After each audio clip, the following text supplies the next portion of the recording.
পশ্চিম নলবাৰী বগৰীহাটী বাটছৰ বলুৱা পঞ্চায়তত বিত্তীয় সাক্ষৰতাৰ সজাগতা সভা সম্পন্ন। SBI, CBI, গ্ৰামীণ বিকাশ বেংক, ইউকো বেংকৰ উদ্যোগত এই কাৰ্যসূচী।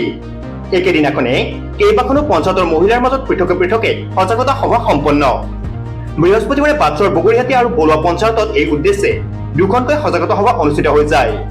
সভাত অসম গ্ৰামীণ বিকাশ বেংকৰ নলবাৰী আঞ্চলিক কাৰ্যালয়ৰ জ্যেষ্ঠ প্ৰবন্ধক দিলীপ বৰ্মন, জাগাৰা শাখাৰ শাখা পৰিচালক পাৰ্থ সাৰথী পল, কুমাৰীকাটা শাখাৰ শাখা প্ৰধান অম্লানজ্যোতি গগৈ আৰু চেণ্ট্ৰেল বেংক অৱ ইণ্ডিয়াৰ ক্ৰমে বেলখৰ শাখাৰ পৰিচালক ৰোহিত কুমাৰ গুপ্তাসহ পৰিচালক আনিছ দাস, বৰপেটা আঞ্চলিক কাৰ্যালয়ৰ মুখ্য প্ৰবন্ধক Mithilesh Kumar, Reserve Bank of ইণ্ডিয়াৰ বিষয়াক্ৰমে সুস্মিতা ফুকন আৰু Punam Chetia, State Bank of ইণ্ডিয়াৰ বিষয়াক্ৰমে জ্যোতিষ দাস, ৰতন চন্দ্ৰ কলিতা, সুকান্ত মগকে ধৰি কেইবাগৰাকীও কৰ্তৃত্বশীল বেংক বিষয়া উপস্থিত হৈ বিত্তীয় সাক্ষৰতাৰ ওপৰত গুৰুত্বপূৰ্ণ মন্তব্য আগবঢ়ায়। অতি কম খৰচত ভাৰত চৰকাৰে বেংকৰ জৰিয়তে প্ৰদান কৰা জীৱন বীমাৰ গুৰুত্ব আৰু প্ৰয়োজনীয়তাৰ ওপৰতো উক্ত সজাগতামূলক সভাত আলোচনা কৰা হয়। কেইবা শতাধিক মহিলাই অংশগ্ৰহণ কৰা উক্ত সজাগতামূলক সভাসমূহত বেংক সম্পৰ্কীয় বিভিন্ন ঠগ প্ৰবঞ্চক আদিৰ পৰা কেনেদৰে নিজকে ৰক্ষা কৰিব পাৰি তাৰ ওপৰতো সজাগতামূলক মন্তব্য প্ৰদান কৰে।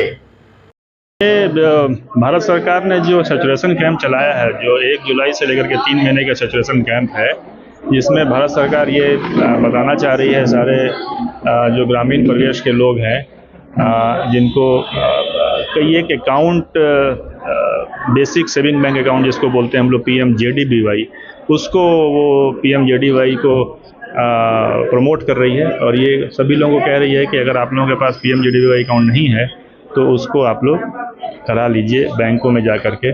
और ये भारत सरकार का निर्देश है सभी बैंकों को कि जो ग्रामीण परिवेश में जो भी ग्राम पंचायत हैं वहाँ पे उनके डोर स्टेप पे जा कर के, मतलब उनके दरवाजे पे जा कर के हमको ये काम करना है। इसीलिए सारे बैंकर अभी देखिए सारे ग्राम पंचायत में लोग जुट रहे हैं, सारे बैंकर जुट रहे हैं। अब मैडम RBI के सीनियर मोस्ट हैं, वो भी अभी आई हैं।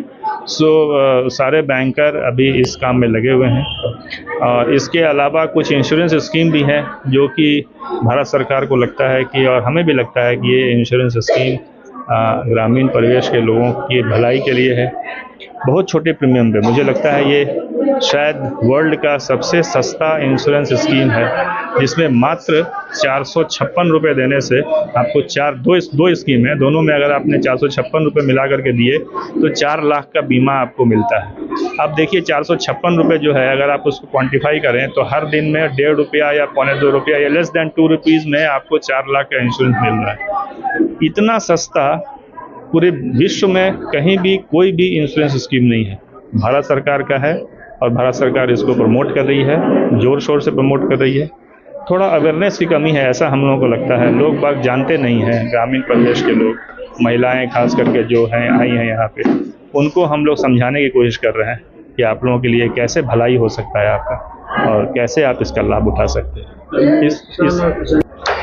बेसिकली अवेयरनेस क्रिएट करना। देखिए भारत सरकार जो बहुत सी स्कीम लेकर के आई है उसका अवेयरनेस लोगों को पता ही नहीं है, तो हम लोग यहाँ पे आकर के समझाने की कोशिश कर रहे हैं कि आप लोगों के लिए अच्छा क्या है, क्या आप लोगों की भलाई के लिए, कौन सी स्कीम जो है उसको आप कैसे लेंगे और कैसे अपने आपको भलाई हो सकेगा, आपके खाते की सुरक्षा कैसे हो सकेगी। 2-3 चीज़ और है। देखिए आजकल आप लोगों को पता होगा इंटरनेट बैंकिंग के थ्रू ऑनलाइन फ्रॉड बहुत हो रहे हैं, उसके लिए भी जागरूक करना है यहाँ पे लोगों को। कैसे आप अपने खातों का संचालन करें, क्या करें कि आपके खाते में ऑनलाइन फ्रॉड ना हो, क्या करें कि जैसे नॉमिनेशन फैसिलिटी है, एक और चीज़ है बहुत बड़ी। कब आप लोगों को एक्सपीरियंस हर आदमी कभी न कभी करता है, फैमिली में किसी का डेथ हो जाता है तो उसके बाद बैंकिंग प्रक्रिया बड़ी जटिल है। उस पैसे को पाने के लिए जो उत्तराधिकारी हैं उसको प्रूव करना पड़ता है कि हम उत्तराधिकारी हैं, उसके लिए बहुत प्रक्रिया जटिल है। लेकिन अगर आपने खाते में नॉमिनेशन कर रखा है तो नॉमिनेशन कुछ नहीं है, आप बैंक को ये निर्दिष्ट करते हैं कि किसी एक आदमी को आप पैसा दे दीजिए हमारे बनने के बाद। अगर आपने बैंक को निर्दिष्ट कर रखा है और नॉमिनेशन दे रखा है तो बैंकर उस आदमी को पैसा बहुत इजीली दे देता है, उसमें किसी तरह की कोई हैसल नहीं है, कोई भागदौड़ नहीं है, कुछ नहीं। तो ये सारी चीज़ें जो हैं वो हम लोग जो हमारे खाता धारक हैं उन्हीं के भलाई के लिए है, उनके सहूलियत के लिए है। ये पता नहीं है लोगों को, हम लोग उनको बताने का काम कर रहे हैं, अवेयरनेस फैलाने का काम कर रहे हैं।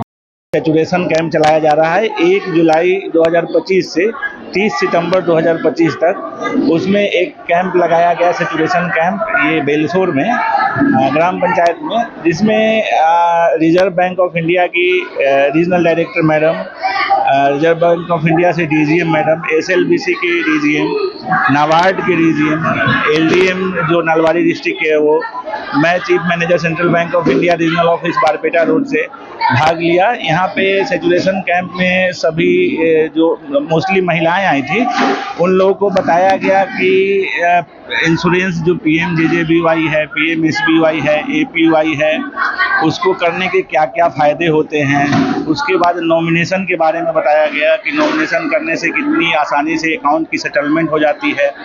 उसके बाद हम ये सभी सदस्यों ने जो मंच पे उपस्थित थे उन्होंने डीफ के बारे में बताया, इनऑपरेटिव के बारे में बताया, लोगों से अपील किया कि वो अपना री-केवाईसी करे।